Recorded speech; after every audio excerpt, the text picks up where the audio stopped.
have been sick of this problem. I have been sick of this controversy over living wage or minimum wage. And I believe that something is seriously wrong with the heads of many of our leaders. How can anyone who earns 200,000, 300,000, 400,000, 500,000, not to talk of people who earn 1 million, 2 million, how can they go to sleep in good conscience every day? How can they go to sleep in good conscience and come out to sit down in a boardroom to discuss the sustainability or otherwise of paying 60,000 to the poorest of workers? How can we go to bed and sleep, all those who belong to the elite, who earn 2, 3, 4, 500,000, 1 million? How can you go to sleep in good conscience, I say, if you still have any conscience? How can you go to sleep in good conscience and come out to be debating? I hear people on TV, I watch people on TV, experts, economic experts, corporate executives, government officials, who are taking home more than $1 million in a month. And they are there arguing that 60,000 or over will destroy the economy. It's not sustainable. How wicked! You give 60,000 to a poor worker, a poor worker who may have a family of 2 or 3 or 4, for his feeding, for his accommodation, for his house rent, for his medical care, for his children's school fees. How wicked! How blind! How can we do that? And we think that God will bless our country? We think that it is by bringing a new national anthem for God to bless our country? How can you commit this crime against humanity? For me, this is a crime against humanity. Because the poor people who cannot afford to buy gari, I'm not saying they will buy that they are to buy sardino. I'm saying buy gari, poor people who cannot buy gari. I'm not talking of meat or fish.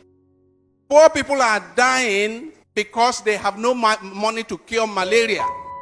How can you go to sleep in good conscience? Those of us who belong to the elite, how can we go to sleep with good conscience and we are debating and we are discussing and we vote 500 million naira to meet and debate about paying 60,000 to the poor? My dear friends, I see this as a new form of apartheid. Nigeria is one of the most unequal societies in the entire world. A society where it's like the animal farm. A society where we have conspicuously rich people, people who are living in conspicuous consumption, and others who are in deplorable, dehumanizing poverty. If you have somebody in this country that takes home 1 million naira, I mean 1 million, I'm not talking of 30 million naira, 1 million naira in the month, and he can open his mouth to be part of a discussion about the poor getting 60,000 naira. I say anyone who earns up to 1 million naira in the month should keep his or her mouth shut when he hears them debating about taking 60,000 for the poor. More than 60 years after independence, we are running an apartheid society. This time it's not racial apartheid, it's economic apartheid. We are running an apartheid society of people of conspicuous consumption, flying in private jets around at government expense, people who are riding 4, 5, 6, 7 SUVs with pilot vehicles, chasing the poor out of the road. And poor people, you are debating, you are discussing, you are over 60,000 for the poor. You insult the poor by saying 30,000, and later you say 48,000, and now you say 60,000, and you pay more than 60,000, you come out with 62,000.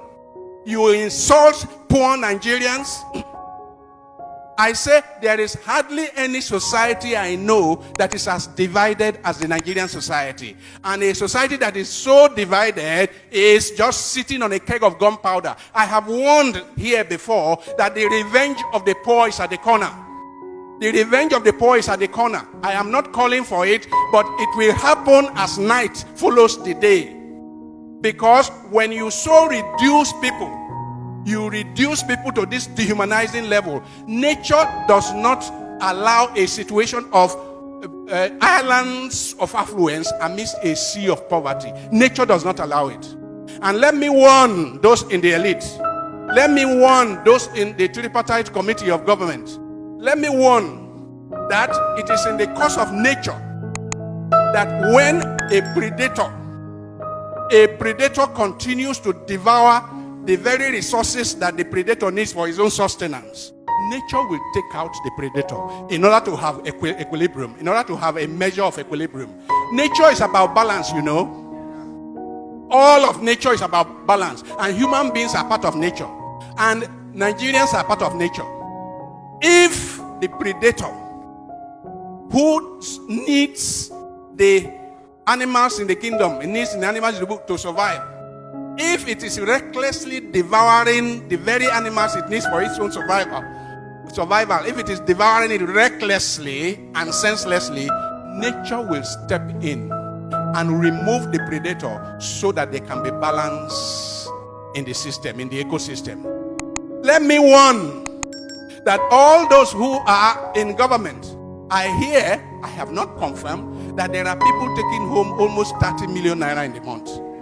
And you have the guts and you have the temerity to sit down, and your conscience allows you to sit down to discuss about 60,000 naira for poor worker for the whole month, and you are the one that has all the opportunities of Esther code and all kinds of perquisites of office. You sit down to discuss about 60,000, and that is all that the person will have in the month. You sit down to discuss this and come out and say this is not sustainable. How is 30 million naira sustainable in that economy? How is it sustainable that the leader has 100 SUVs going with him to the airport? How is it sustainable? How is it sustainable that government leaders junket around the world? How is that sustainable? I say we are committing a crime against humanity. And if we do not repent and retrace our steps immediately, the revenge of the poor is at the corner. Do not hold me responsible, because while the devastation was on, I did not keep quiet.